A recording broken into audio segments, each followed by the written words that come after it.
এই যে আরাবুল ইসলামের কথা আপনারা বললেন, এই আরাবুল ইসলামকে জেলে মমতা ব্যানার্জি সরকারই ঢুকিয়েছিল, অন্য কারো সরকার ঢোকায়নি। আপনি 34 বছর আমাকে দেখাতে পারবেন না সিপিএম এর কোনো নেতা সিপিএম এর সরকারের আমলে জ্যোতি বসু বা বুদ্ধ ভট্টাচার্য মুখ্যমন্ত্রী থাকাকালীন জেলে গেছে।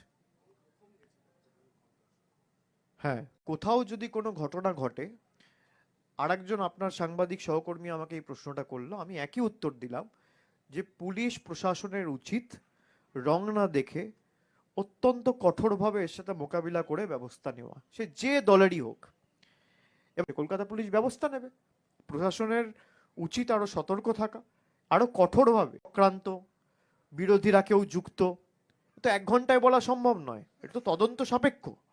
তদন্ত হবে, তদন্ত প্রক্রিয়ায় উঠে আসবে, এবং সে মোতাবেক যা তদন্ত বা পদক্ষেপ গ্রহণ করার পুলিশ প্রশাসন নেবে। ঠিক আছে, থ্যাংক ইউ।